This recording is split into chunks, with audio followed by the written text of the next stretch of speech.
Hi అండి, అందరికీ నమస్కారం. Welcome to Vijay media. Post office ఖాతాలు బిగ్ షాక్, అకౌంట్లన్నీ ఫ్రీజ్, రానున్న కొత్త రూల్స్, లేటెస్ట్ అప్డేట్ రావడం జరిగింది. సో దానికి సంబంధించిన పూర్తి వివరం చెప్పడం కోసం అయితే నేను ఈ వీడియో చేస్తున్నాను. ఈ వీడియోని ఎక్కడ స్కిప్ చేయకుండా పూర్తిగా చూడండి, అప్పుడే నేను చెప్పే సమాచారం మీకు బాగా అర్థమవుతుంది. అలాగే వీడియో నచ్చితే కనుక వీడియోకి లైక్ ఇచ్చి నన్ను సపోర్ట్ చేయండి. కొత్తగా ఎవరైనా మా ఛానల్ చూస్తున్నట్లయితే కనుక తప్పకుండా సబ్స్క్రైబ్ చేసుకోండి, అప్పుడే నేను పెట్టే మరిన్ని అప్డేట్స్ అన్ని నోటిఫికేషన్కి అయితే వస్తాయి. అలాగే వీడియోని లైక్ చేయడం వల్ల వీడియో కొంతమందికి రీచ్ అయ్యి ఇన్ఫర్మేషన్ మరికొంతమందికి అయితే రీచ్ అవుతుంది. సో లేట్ చేయకుండా ఆ అకౌంట్స్ ఏంటి, ఆ కొత్త రూల్స్ ఏంటి చూద్దాం. చిన్న మొత్తాల పొదుపు పథకం ఖాతాలకు తపాలా శాఖ కొత్త నిబంధనలు జారీ చేసింది. వీటికి అనుగుణంగా లేని ఖాతాలను మూసివేసే అవకాశం ఉంది. ముఖ్యంగా మెచ్యూరిటీ పీరియడ్ ముగిసిన తర్వాత 3 ఏళ్ల దాటినా కూడా క్లోజ్ చేయని ఖాతాలను అధికారులు ఇప్పుడు స్తంభింపజేస్తున్నారు.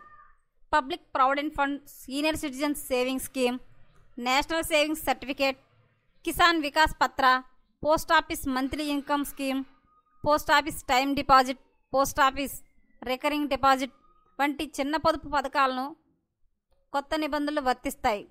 3 ఏళ్ల మెచ్యూరిటీ తర్వాత కూడా క్లోజ్ చేయని స్మాల్ సేవింగ్స్ స్కీమ్ ఖాతాలను స్తంభింపజేస్తూ తపాలా శాఖ జూలై 15 ఉత్తర్వులు జారీ చేసింది.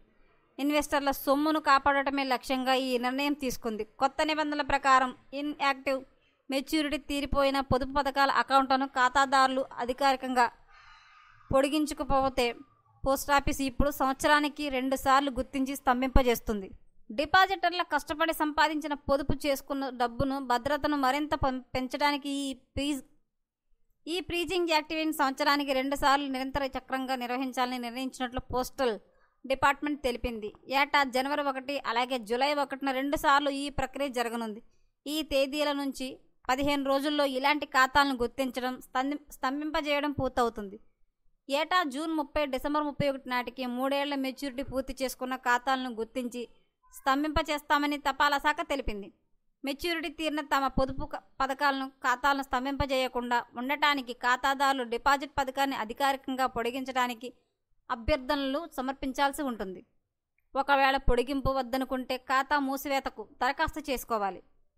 కాగా 2025-26 సంవత్సరానికి జూలై, సెప్టెంబర్ త్రైమాసిక అన్ని చిన్న పొదుపు పథకాల వడ్డీ రేట్లను యథాతథంగా ఉంచనున్నట్లు ప్రభుత్వం ప్రకటించిన కొద్ది రోజులకే ఈ నిబంధనలు వచ్చాయి. తపాలా శాఖ కొత్త రూల్స్ అయితే ప్రవేశపెట్టిందండి. అన్ని అకౌంట్లు ఫ్రీజ్ చేసి ఖాతాదారులకైతే షాక్ ఇచ్చింది. సో ఎప్పటికప్పుడు మరిన్ని లేటెస్ట్ అప్డేట్ల కోసం మన ఛానల్ తప్పకుండా సబ్స్క్రైబ్ చేసుకోండి. Thanks for watching.